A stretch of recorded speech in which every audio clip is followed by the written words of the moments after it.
어머니, 솔직히 말씀드릴게요. 이제 집도 정리하시고 요양원 가세요. 저희한테 짐 들지 마시고요. 추석날 오후 며느리가 온 가족이 보는 앞에서 저에게 던진 말입니다. 저는 최옥분, 올해 나이 77입니다. 평생 전업주부로 남편 뒷바라지하고 자식들 키웠습니다. 인천 구월동 빌라에서 혼자 살고 있고요. 그런데 제 며느리는 그날 저를 복도 밖으로 내몰았습니다. 집을 내놓으라고, 요양원 가라고, 짐이 되지 말라고 했죠.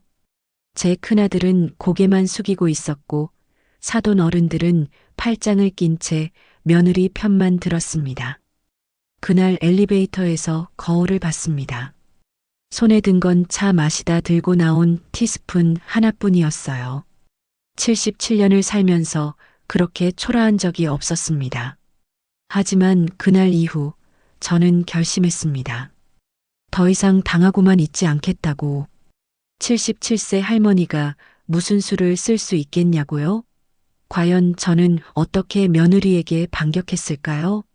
3주 후 저는 가족 전체를 어느 레스토랑으로 불렀습니다.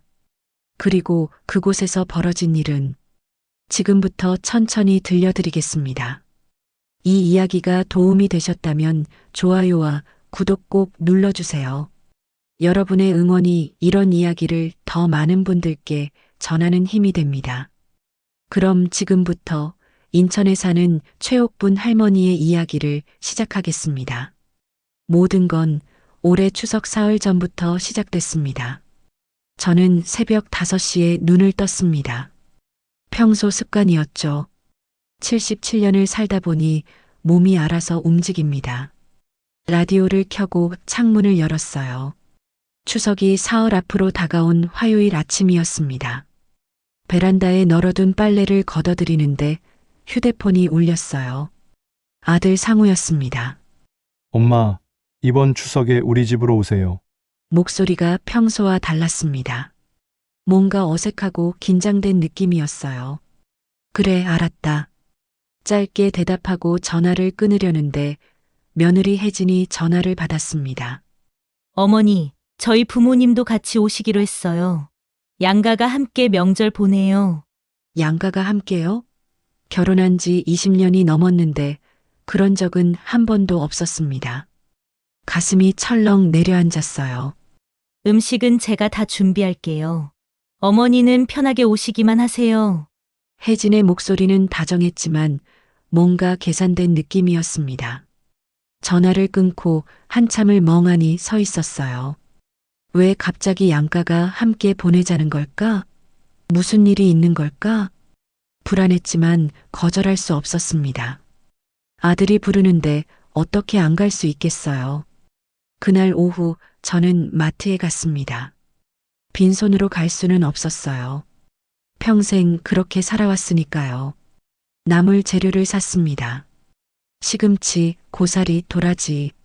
상우가 어렸을 때 좋아하던 반찬들이었어요. 집으로 돌아와 새벽까지 나물을 무쳤습니다. 손이 저리고 허리가 아팠지만 멈출 수 없었어요. 이게 제가 할 수 있는 전부였으니까요. 다음 날 아침 옷장을 열었습니다. 무엇을 입어야 할까 고민했어요. 너무 화려하면 이상하고 너무 초라해도 안 될 것 같았습니다. 거울 앞에 섰습니다. 77세 할머니가 서 있었어요. 주름진 얼굴, 흰 머리. 하지만 오늘만큼은 단정해 보이고 싶었습니다. 추석 전날 밤 잠이 오지 않았습니다. 천장을 바라보며 계속 생각했어요. 왜 양가가 함께 모이는 걸까? 혜진이 왜 갑자기 친절한 걸까? 뭔가 잘못될 것 같은 예감이 들었습니다. 추석날 아침 저는 일찍 일어나 준비를 마쳤습니다. 무친 나물을 보자기에 싸고 화장도 조금 했어요. 택시를 타고 상훈의 아파트로 향했습니다. 30분 거리였어요. 창밖을 보니 추석을 맞아 거리가 한산했습니다. 아파트 앞에 도착했습니다. 엘리베이터를 타고 15층으로 올라갔어요. 거울에 비친 제 모습을 봤습니다. 긴장한 얼굴이었죠. 초인종을 눌렀습니다. 문이 열렸어요. 혜진이 나왔습니다. 어머니 오셨어요? 들어오세요. 말은 다정했지만 표정은 차가웠습니다. 눈이 웃지 않았어요. 거실로 들어서니 이미 사돈 부부가 와 있었습니다. 소파에 편하게 앉아 TV를 보고 있었어요. 저를 보고도 일어나지 않았습니다. 그저 손만 흔들었죠. 사돈 어른 오셨네요. 저는 허리를 숙여 인사했습니다. 사돈 어머니가 고개만 끄덕였어요. 부엌으로 갔습니다. 제가 가져온 나물을 내밀었는데 혜진이 냉장고를 열더니 구석에 밀어 넣었습니다. 요즘은 다 배달시켜 먹잖아요. 가슴이 서늘해졌습니다. 새벽까지 정성 들여 만든 반찬이 쓸모없는 물건 취급을 받았어요. 거실로 나왔습니다. 상우가 사돈 옆에 앉아 이야기하고 있었어요. 저는 구석 의자에 앉았습니다. 혜진이 부엌에서 음식을 내오기 시작했습니다. 배달 온 전, 나물, 탕, 모두 포장된 것들이었어요. 차례상이 차려졌습니다. 온 가족이 모였지만 저는 맨 끝에 서 있었습니다. 주인공은 제가 아니었어요. 차례를 지내는 동안 저는 계속 생각했습니다. 왜 저를 여기 부른 걸까? 뭔가 말하려는 게 있는 걸까? 차례가 끝나고 식사가 시작됐습니다. 모두 테이블에 둘러앉았는데 제 자리는 끝자리였어요. 음식을 먹으며 사돈 부부와 혜진이 웃고 떠들었습니다. 상우도 그들과 함께 웃고 있었어요. 저만 조용히 밥을 먹었습니다. 식사가 끝나고 차를 마시는 시간이 됐습니다. 혜진이 거실로 차를 가져왔어요. 모두에게 나눠주고 제 옆에 앉았습니다. 평소보다 가까이 앉았어요. 뭔가 중요한 이야기를 꺼내려는 것 같았습니다. 그리고 혜진이 입을 열었습니다. 어머니, 저희가 말씀드릴 게 있어요. 제 손에 들린 찻잔이 떨렸습니다. 드디어 시작되는구나 하는 생각이 들었어요. 혜진은 제 눈을 똑바로 보며 말을 이었습니다. 9월동 빌라 말이에요. 이제 상우 명의로 넘기시는 게 어떨까요? 순간 귀가 멍해졌습니다. 빌라요? 제가 20년 넘게 살던 그 집을요? 혼자 관리하시기 힘드시잖아요. 저희가 관리하면 어머니도 편하시고요. 사돈 아버지가 끼어들었습니다. 요즘은 다들 미리 정리하세요. 나중에 상속세도 많이 나오고 복잡해지거든요. 상우는 옆에서 고개만 끄덕이고 있었어요. 한마디도 하지 않았습니다. 저는 입술을 깨물었습니다. 그래서 양가를 함께 부른 거였구나. 저를 압박하려고. 나는 아직 그 집에서 살고 있는데 제 목소리는 떨리고 있었습니다. 혜진의 표정이 차갑게 변했어요. 어머니 77세에 혼자 사시는 게 위험하잖아요. 넘어지시기라도 하면 어쩌려고요. 사돈 어머니가 거들었습니다. 맞아요. 우리 친구 시어머니도 혼자 살다가 낙상 사고로 병원 입원했어요. 가족들이 얼마나 고생했는지 몰라요. 모두가 한 목소리로 저를 몰아가고 있었습니다. 마치 미리 짜놓은 것처럼요. 저는 상우를 봤습니다. 제 아들을. 하지만 상우는 바닥만 내려다보고 있었어요. 싫어. 나는 그 집에서 계속 살 거야. 제가 처음으로 또렷하게 말했습니다. 방안 공기가 차갑게 식었어요. 혜진의 얼굴이 굳어졌습니다.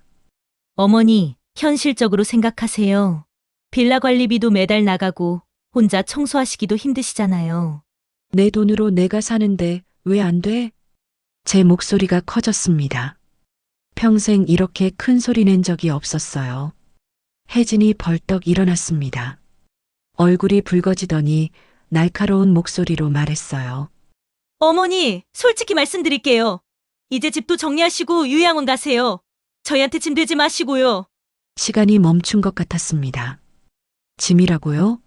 저를 짐이라고 했나요? 혜진은 멈추지 않았습니다.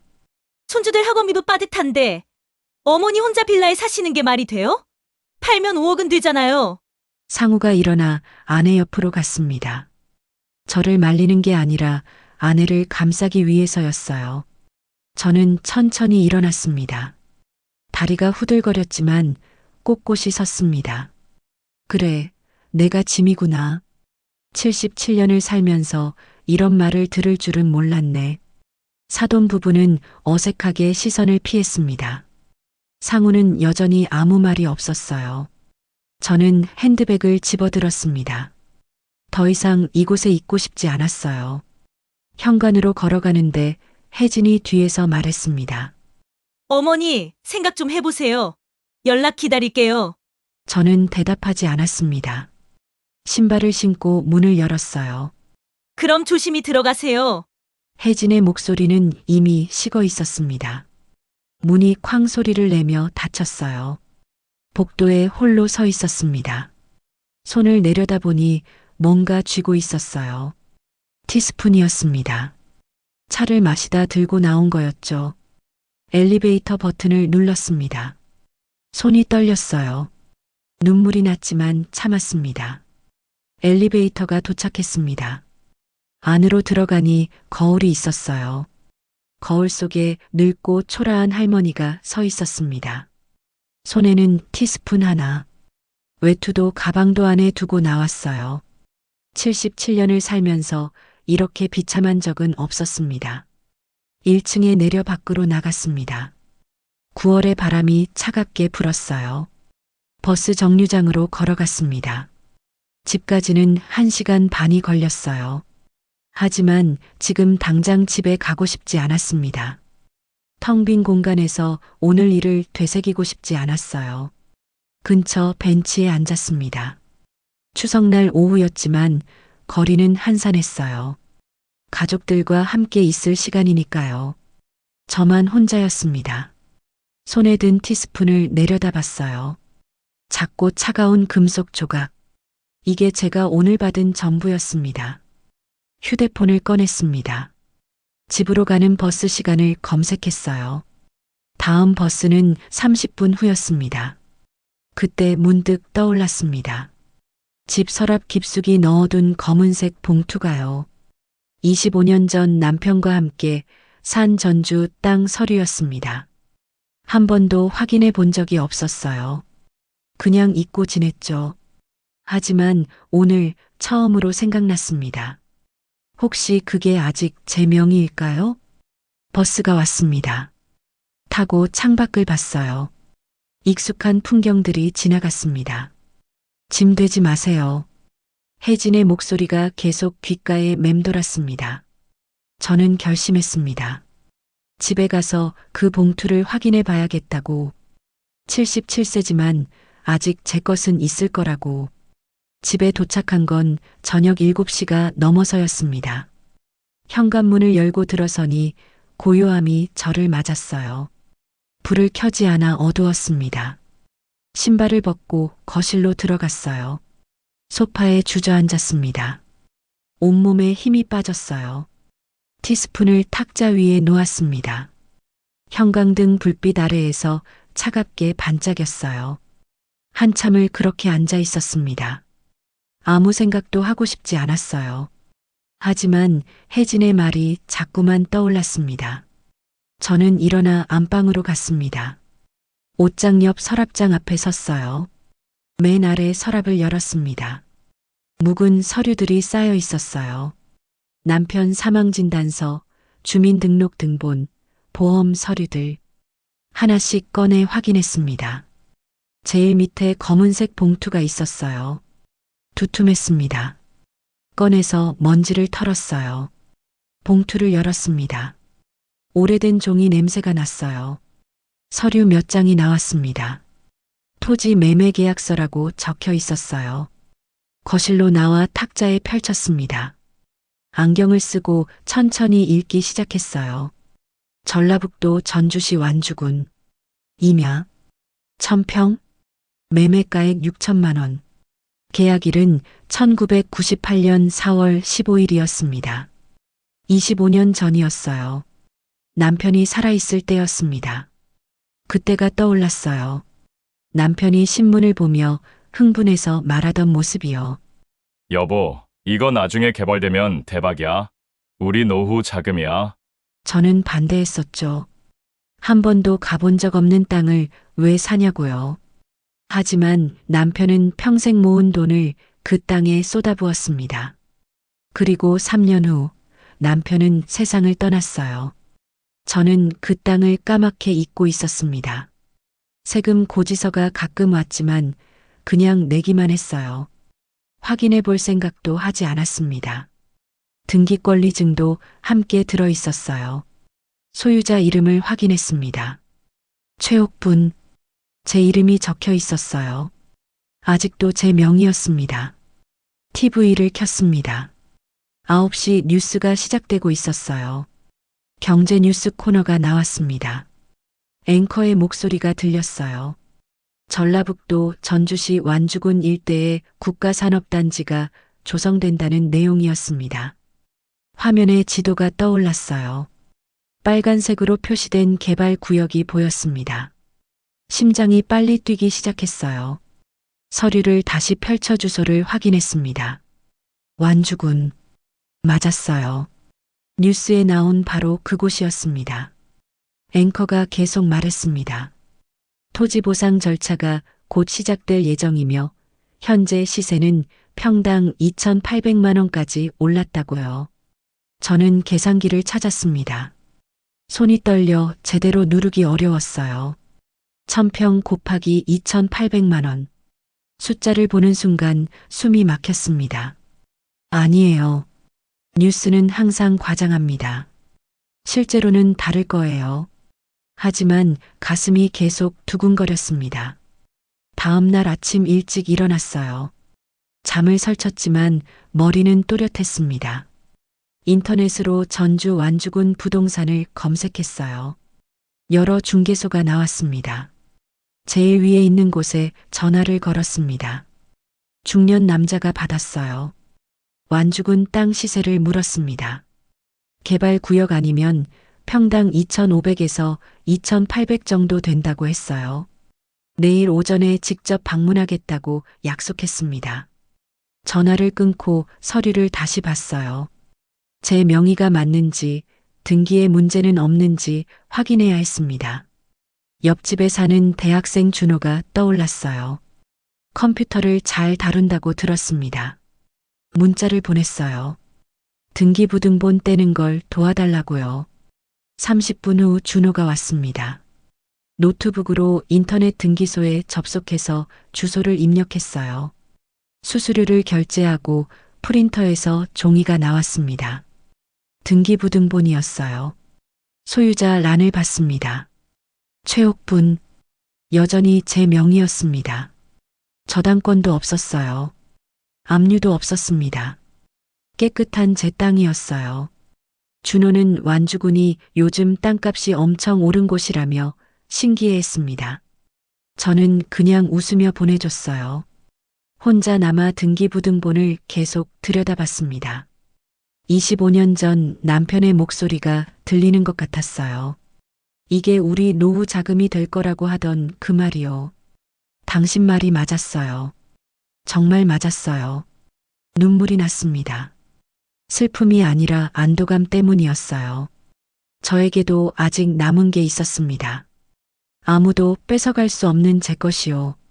그날 밤 잠들기 전 저는 결심했습니다. 내일 전주로 가서 정확한 시세를 확인해 봐야겠다고요.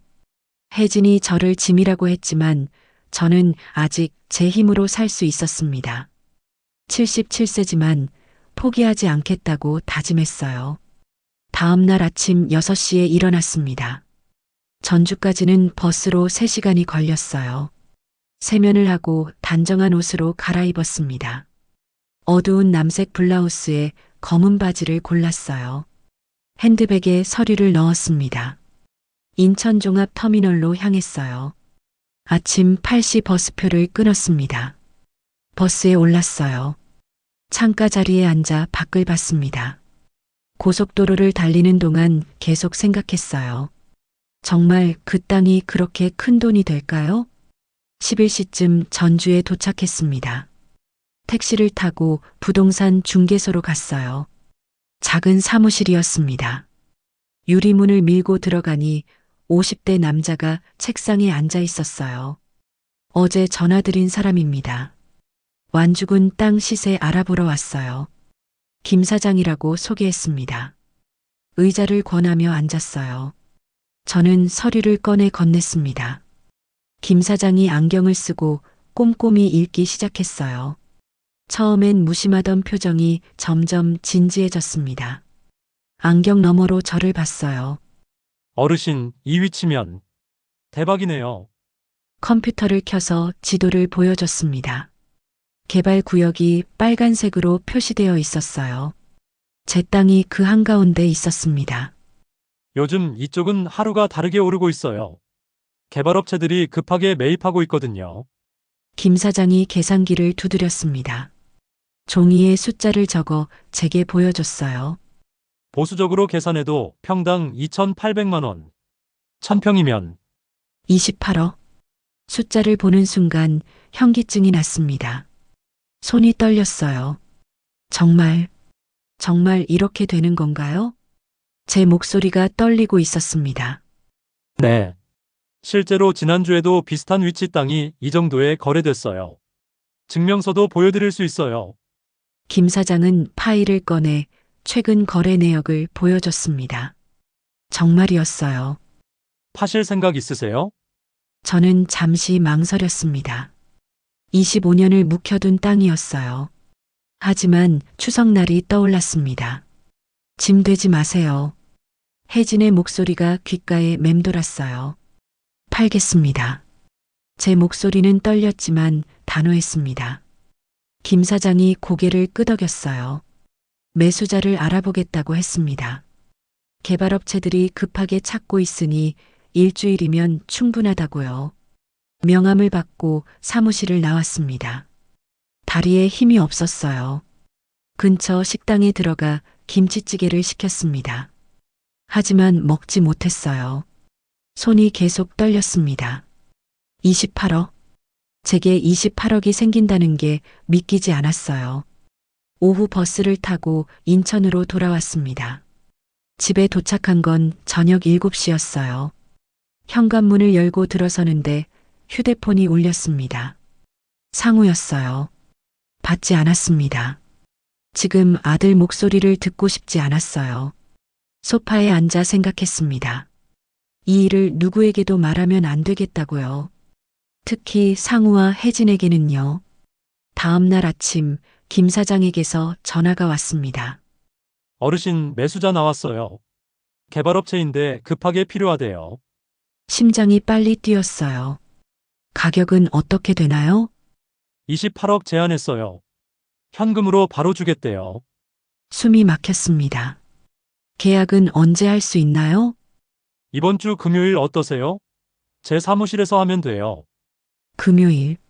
사흘 후였습니다. 알겠습니다. 그날 가겠어요. 전화를 끊고 한참을 멍하니 앉아 있었습니다. 그날 오후 상우에게서 또 전화가 왔어요. 이번엔 받았습니다. 엄마, 왜 전화를 안 받으세요? 걱정했잖아요. 미안하다. 좀 피곤해서. 엄마, 저번에 제가 말씀드린 거 생각해 보셨어요? 빌라 말이에요. 또 시작이었습니다. 아직 생각 중이야. 엄마, 빨리 결정하셔야죠. 저희도 계획이 있어요.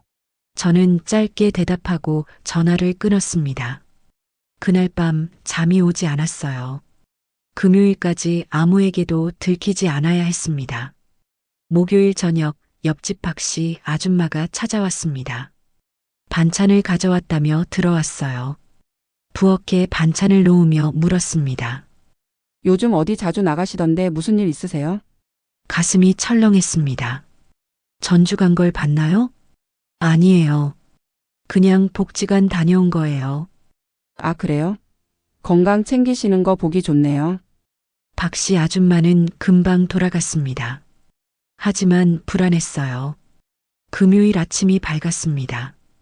일찍 일어나 준비했어요. 서류를 다시 확인하고 핸드백에 넣었습니다. 전주행 버스를 탔습니다. 이번엔 긴장보다 확신이 들었어요. 김 사장 사무실에 도착했습니다. 이미 매수자 측 사람이 와 있었어요. 정장을 입은 40대 남자였습니다. 개발업체 실무자라고 소개했어요. 계약서를 작성했습니다. 계약금 4억 원은 당일 입금, 나머지는 2주 안에 지급하기로 했어요. 도장을 찍는 순간 손이 떨렸습니다. 하지만 멈추지 않았어요. 계약이 끝났습니다. 매수자가 악수를 청했어요. 감사합니다. 잔금은 약속대로 입금하겠습니다. 김 사장이 축하한다며 차를 내왔습니다. 하지만 저는 한 모금만 마시고 일어났어요. 집으로 돌아오는 버스 안에서 핸드백을 꼭 안았습니다. 계약서가 들어 있었어요. 이제 제 인생이 바뀌는 겁니다. 집에 도착하자마자 통장을 확인했습니다. 계약금 4억 원이 입금되어 있었어요. 숫자를 보는 순간 현실감이 들었습니다. 정말 팔린 거예요. 소파에 앉아 한참을 통장을 들여다봤습니다. 평생 처음 보는 금액이었어요. 다음 날 아침 현관 초인종이 울렸습니다. 문구멍으로 내다보니 상우와 혜진이었어요. 이른 아침부터 왜 왔을까요? 가슴이 철렁했습니다. 문을 열었어요. 상우가 급하게 물었습니다. 엄마, 방 아줌마한테 들었는데 요즘 부동산 자주 가신다면서요? 무슨 일이세요? 들켰구나. 박 씨 아줌마가 상우에게 전화했나 봅니다. 아니야. 친구 일 도와준 거야. 침착하게 대답했어요. 혜진이 날카로운 눈빛으로 저를 쳐다봤습니다. 어머니, 혹시 집 파시려는 거 아니죠? 그럴 리가 있니? 내가 어디 살아? 혜진은 제 대답을 믿지 않는 표정이었어요. 부엌으로 가더니 냉장고를 열어봤습니다. 거실 서랍장도 슬쩍 봤어요. 하지만 증거는 없었습니다. 계약서는 핸드백 깊숙이 숨겨뒀으니까요. 한참을 둘러보던 혜진이 돌아갔습니다. 상우도 따라 나갔어요. 문이 닫히고 저는 한숨을 쉬었습니다. 위기는 넘겼지만 조심해야겠다고 생각했어요. 이틀 후 택배가 왔습니다. 큰 상자였어요. 발신인은 혜진이었습니다. 뜯어보니 백화점 상품권이 들어있었어요. 50만 원어치였습니다. 쪽지도 함께 있었어요. 어머니, 건강 챙기세요. 필요한 것 사드세요. 다음 날 또 택배가 왔습니다. 이번엔 고급 이불 세트였어요. 비싸 보였습니다. 그 다음 날엔 건강기능식품이 왔어요. 홍삼이었습니다. 왜 갑자기 이러는 걸까요? 추석날엔 저를 쫓아냈던 사람이요. 저녁 때 혜진에게서 전화가 왔습니다. 녹음 버튼을 눌렀어요. 어머니 선물 받으셨죠? 저번엔 제가 너무 심했어요. 용서해 주세요. 목소리가 달콤했습니다. 하지만 진심은 아니었어요. 응, 고맙구나. 어머니, 이번 주말에 꼭 오세요. 좋아하시는 음식 준비할게요. 생각해 볼게. 어머니, 요즘 뭐 하시며 지내세요? 어디 바쁘신 일 있으세요? 또 탐색하는 질문이었습니다. 아니야. 그냥 집에 있어. 그럼 주말에 꼭 오세요. 기다릴게요. 전화를 끊고 녹음을 저장했습니다. 첫 번째 녹음이었어요. 다음 날 상우에게서도 전화가 왔습니다. 역시 녹음을 켰어요. 엄마, 요즘 건강은 괜찮으세요? 응, 괜찮아. 엄마, 혹시 돈 필요하신 거 있으세요? 뭐 사실 거 있으면 말씀하세요. 이상했습니다. 상우가 먼저 돈 이야기를 꺼낸 적은 없었거든요. 없어. 나 잘 지내고 있어. 그럼 주말에 꼭 오세요. 손주도 할머니 보고 싶어 해요. 추석 때는 손주가 저를 거들떠보지도 않았는데요. 전화를 끊고 녹음을 저장했습니다. 두 번째였어요. 저는 결심했습니다. 빌라도 팔아야겠다고요. 더 늦기 전에요. 김 사장이 소개해준 인천 부동산에 전화했습니다. 이철수 대표라고 했어요. 9월동 빌라를 팔고 싶은데요. 네, 언제 댁으로 방문해도 될까요? 내일 오후 2시에 와주세요. 다음 날 이철수 대표가 왔습니다. 집안을 꼼꼼히 둘러봤어요. 방마다 들어가 보고 창문도 열어봤습니다. 상태가 좋으시네요. 이 동네는 수요가 많아서 빨리 나갈 겁니다. 종이에 금액을 적어 보여줬어요. 5억 2천만 원이었습니다. 한 달 안에 팔 수 있으세요? 네, 충분합니다. 비밀 유지되는 거죠? 아들한테도 말하지 말아주세요. 이철수 대표가 고개를 끄덕였습니다. 걱정 마세요. 비밀 유지는 기본입니다. 계약서를 작성했어요. 내일부터 매물로 나간다고 했습니다. 이철수 대표가 돌아간 후 저는 딸 미선에게 전화를 걸었습니다. 엄마, 왜 그래? 미선아, 엄마 좀 도와줄 수 있니? 무슨 일인데? 조심스럽게 말했습니다. 땅을 팔았다고 집도 팔 거라고요. 미선은 잠시 침묵하다 물었어요. 엄마, 오빠한테 말했어? 아니야. 아무한테도 말하지 마. 알았어. 엄마, 제가 도와드릴게요. 변호사도 소개해 드릴게요. 미선은 저를 믿어줬습니다. 세무사답게 냉정하고 논리적이었어요. 엄마, 잘하셨어요. 엄마 재산은 엄마가 결정하는 거예요. 전화를 끊고 가슴이 편해졌습니다. 최소한 딸은 제 편이었어요. 그날 저녁 혜진에게서 또 전화가 왔습니다. 세 번째 녹음이었어요. 어머니, 토요일 오시는 거 맞죠? 응, 갈게. 근데 어머니, 요즘 무슨 일 하세요? 박 아줌마가 자꾸 어디 나가신다던데요. 또 캐묻고 있었습니다. 그냥 복지관 다녀. 아, 그래요?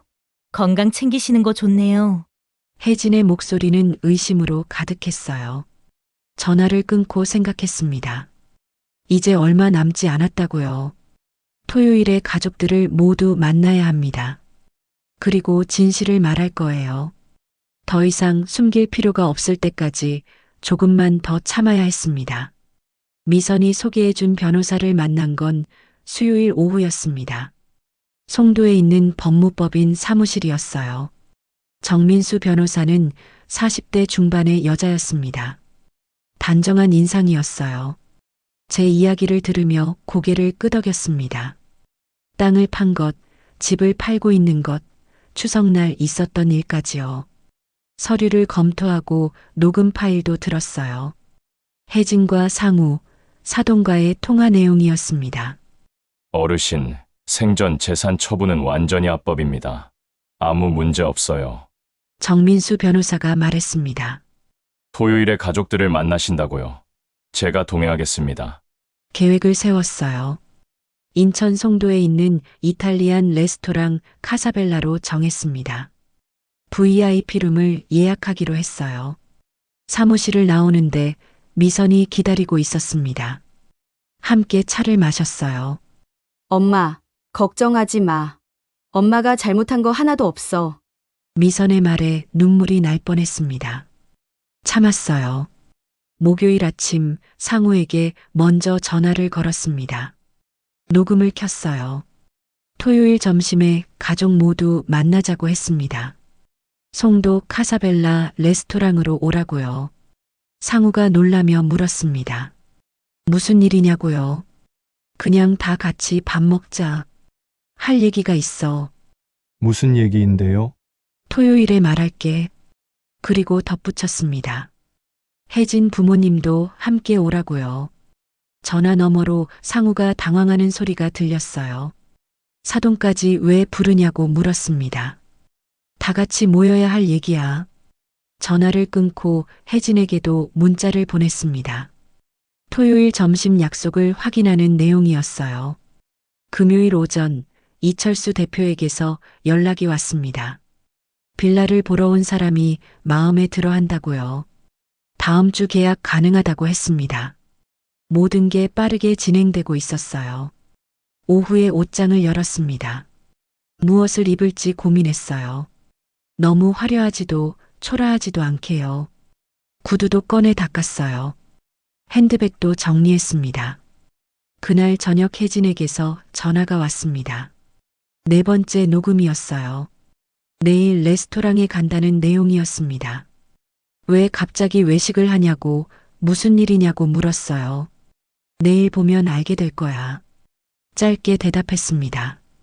혜진의 목소리가 불안해 보였어요. 뭔가 눈치챈 것 같았습니다. 사돈 어머니에게서도 전화가 왔습니다. 5번째 녹음이었어요. 내일 만난다고 들었다며 무슨 일이냐고 물었습니다. 다 같이 만나서 얘기하려고요. 혹시 집 정리하시기로 결정하신 거예요? 또 집 이야기였습니다. 내일 말씀드릴게요. 전화를 끊고 녹음을 저장했습니다. 이제 증거는 충분했어요. 밤이 깊어갔습니다. 침대에 누웠지만 잠이 오지 않았어요. 내일이면 모든 게 끝납니다. 상우도 혜진도 사돈 부부도 진실을 알게 될 거예요. 천장을 보며 생각했습니다. 남편의 얼굴이 떠올랐어요. 여보, 제가 잘하고 있는 거겠죠? 대답은 없었지만 마음이 편했습니다. 새벽 3시쯤 겨우 잠이 들었어요. 토요일 아침 6시에 눈을 떴습니다. 일찍 일어나 샤워를 했어요. 거울 앞에 섰습니다. 주름진 얼굴이 보였지만 눈빛은 흔들리지 않았어요. 화장을 했습니다. 립스틱을 바르고 머리를 정돈했어요. 핸드백을 챙겼습니다. 안에 상품권 봉투를 넣었어요. 150만 원어치였습니다. 녹음 파일이 저장된 휴대폰도 확인했어요.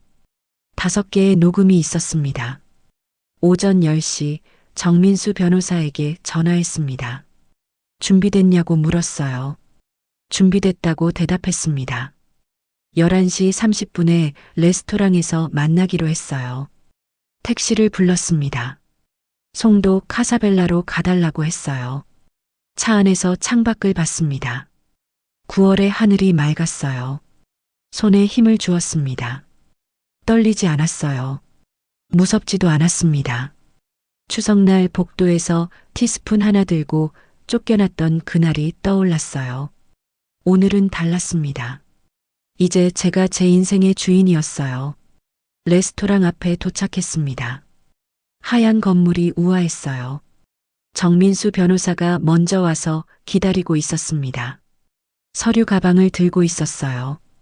함께 안으로 들어갔습니다. 웨이터가 VIP룸으로 안내했어요. 긴 테이블에 하얀 테이블보가 깔려 있었습니다. 창밖으로 바다가 보였어요. 상석에 앉았습니다. 정민수 변호사는 제 옆에 앉았어요. 시계를 봤습니다. 11시 50분이었어요. 10분 후면 가족들이 도착할 거예요. 심호흡을 했습니다. 이제 시작이었어요. 정오가 되자 VIP룸 문이 열렸습니다. 상우가 먼저 들어왔어요. 혜진이 그 뒤를 따랐습니다. 사돈 부부가 마지막으로 들어왔어요. 4명 모두 화사한 옷차림이었습니다. 하지만 정민수 변호사를 보는 순간 표정이 굳어졌어요. 상우가 멈춰 섰습니다. 혜진의 얼굴이 하얗게 변했어요. 사돈 아버지가 불편한 표정으로 자리를 찾아 앉았습니다. 사돈 어머니는 저를 빤히 쳐다봤어요. 모두 테이블 건너편에 앉았습니다. 저와 변호사를 마주보는 자리였어요. 웨이터가 들어와 메뉴를 받았습니다. 스테이크와 파스타를 주문했어요. 하지만 아무도 관심이 없었습니다. 음식이 나왔습니다. 흰 접시에 담긴 고급스러운 요리였어요. 하얀 테이블보 위에 가지런히 놓였습니다. 저는 상우 앞으로 작은 봉투를 밀어냈습니다. 상우가 봉투를 집어 열었어요. 안을 들여다보더니 손이 멈췄습니다. 혜진이 옆에서 봤어요. 둘 다 말없이 저를 쳐다봤습니다. 백화점 상품권 150만 원어치였습니다. 정민수 변호사가 서류 폴더를 펼쳤어요. 하나씩 테이블 위에 놓기 시작했습니다. 토지 매매 계약서가 먼저 나왔어요.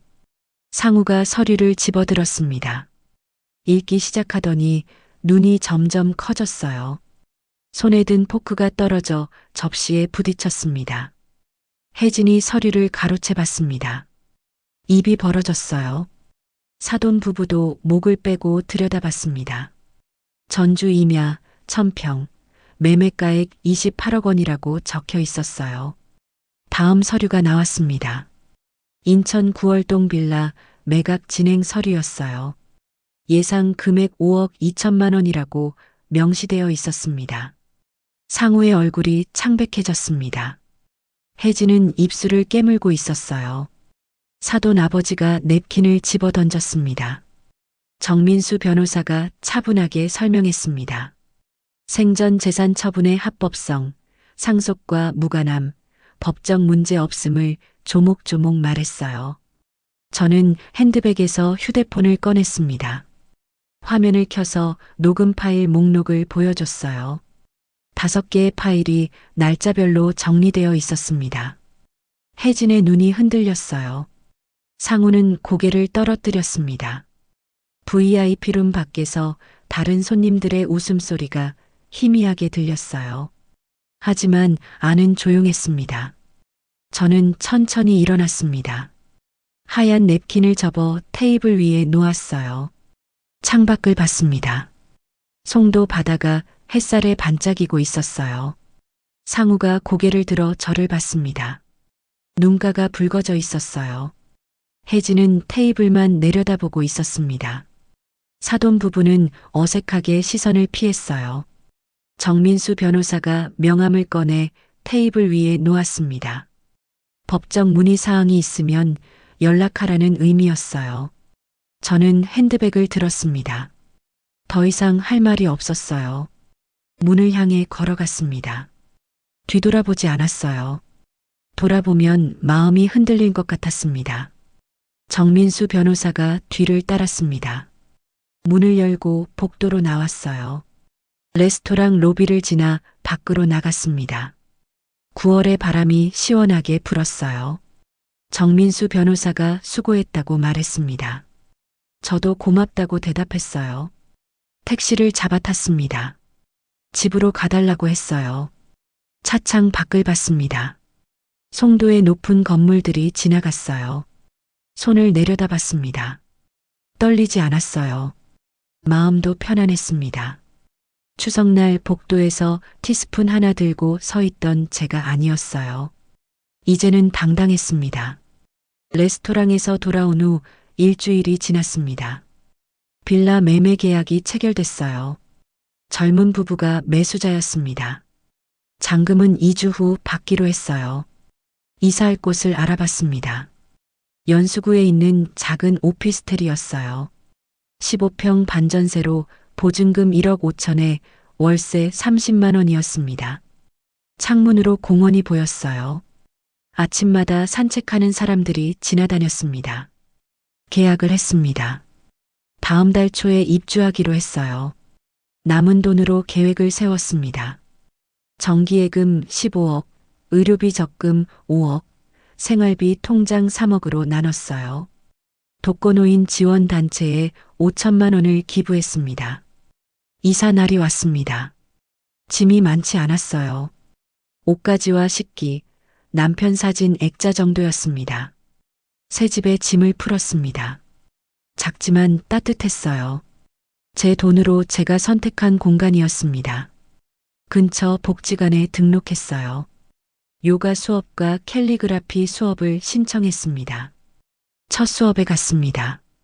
비슷한 나이대 할머니들이 많았어요. 차를 마시며 이야기를 나눴습니다. 각자의 사연이 있었지만 모두 웃고 있었어요. 매주 화요일엔 무료 밑반찬 봉사를 시작했습니다. 평생 주부로 살며 익힌 솜씨로 김치를 담그고 나물을 무쳤어요. 어르신들이 감사하다며 손을 잡아줬습니다. 한 달이 지났습니다. 어느 오후 초인종이 울렸어요. 문구멍으로 보니 상우였습니다. 문을 열었습니다. 상우는 야윈 얼굴로 서 있었어요. 들어오라고 했습니다. 상우는 조심스럽게 거실로 들어와 둘러봤어요. 작은 공간이었지만 깨끗했습니다. 상우가 말했습니다. 혜진과 별거 중이라고, 회사도 힘들다고, 잘못했다고요. 저는 차를 내왔습니다. 마주 앉아 차를 마셨어요. 한참 침묵이 흘렀습니다. 그리고 조용히 말했습니다. 이제 각자 살아야 한다고, 힘들어도 스스로 견뎌야 한다고요. 상우는 고개를 끄덕이고 일어났습니다. 문 앞에서 한번 뒤돌아봤지만 저는 손을 흔들지 않았어요. 문이 닫히고 혼자 남았습니다. 창밖을 봤습니다. 공원에서 아이들이 뛰어놀고 있었어요. 가을 햇살이 따뜻했습니다. 저는 미소 지었습니다. 손주가 보고 싶지 않냐고요? 물론 그립습니다. 하지만 지금은 아니에요. 핸드백에서 통장을 꺼냈습니다. 잔고를 확인했어요. 충분했습니다.